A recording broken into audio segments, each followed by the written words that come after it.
Welcome to the Busy Writer Workshop. Today we're going to be talking about hooks. Hooks are how you pull the reader into each scene. I'm going to give you a bunch of different examples, and then I want you to brainstorm your own hooks and start each chapter in a really snappy way that will make the reader really want to keep reading. Red, White, and Royal Blue by Casey McQuiston. The hook here is mysterious information, and I want you to notice the specificity of detail. On the White House roof, tucked into the corner of the promenade, there's a bit of loose paneling right on the edge of the solarium. If you tap it just right, you can peel it back enough to find a message etched underneath with the tip of a key, or maybe a stolen West Wing letter opener. Okay, so right away, there's a message, it's secret. I want to know why and who's climbing on the roof, and why would they get a stolen letter opener? Also, aren't letter openers often used for murder? Maybe that didn't occur to you, but it occurs to me. In The Housemaid by Frida McFadden, the hook pulls us in by planting a question in our mind, and then it continues with an interesting voice. If I leave this house, it will be in handcuffs. I should have run for it while I had the chance. Now my shot is gone. Now that the police officers are in the house and they've discovered what's upstairs, there's no turning back. In A Man Called Uwe by Frederick Bachman, the hook happens actually in the chapter title, and then it continues with this really incredible characterization.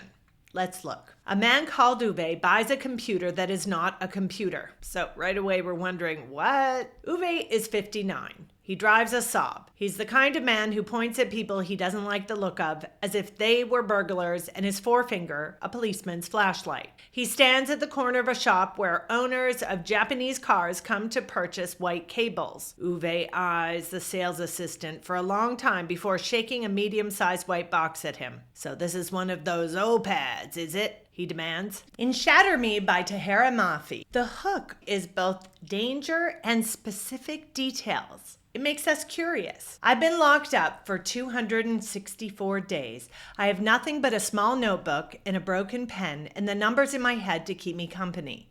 1 window, 4 walls, 144 square feet of space, 26 letters in an alphabet I haven't spoken in 264 days of isolation, 6,336 hours since I've touched another human being. In The Secret Life of Bees by Sue Monk Kidd, we get a fabulous hook with danger and beautiful language. At night, I would lie in bed and watch the show, how bees squeezed through the cracks of my bedroom wall and flew circles around the room, making that propeller sound, a high-pitched zzz that hummed along my skin. I watched their wings shining like bits of chrome in the dark and felt the longing build in my chest. The way those bees flew, not even looking for a flower, just flying for the feel of the wind, split my heart down its seam. We have metaphors and similes in here. We have the very fact that a bunch of bees are coming into our room. It makes me wonder what's going on here, and bees are kind of dangerous. Having a ton of bees flying into my room at night would be terrifying. We also get that real vulnerability, that longing, that characterization that makes us want to keep reading. Another type of hook is seen in Six of Crows by Leigh Bardugo.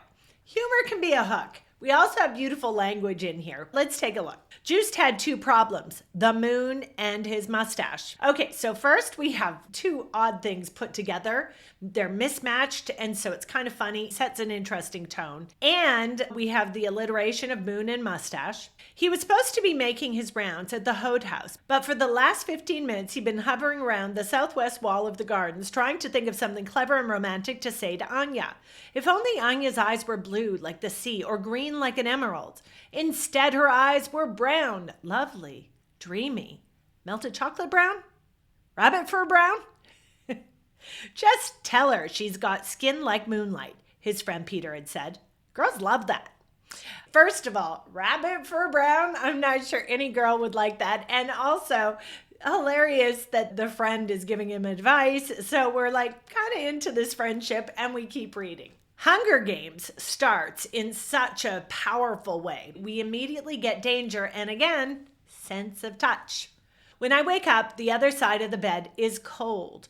My fingers stretch out, seeking Prim's warmth, but finding only the rough canvas cover of the mattress. She must have had bad dreams and climbed in with our mother. Of course she did. This is the day of the reaping. First of all, the bed being cold, not a good sign. And then we learn it's the day of the reaping. Sounds bad. It's causing nightmares. I'm going to keep reading. I've given you a wide selection of books, romance, thriller, it doesn't matter. You could do any of these techniques to pull your reader in, okay? Good luck. Happy writing, everyone.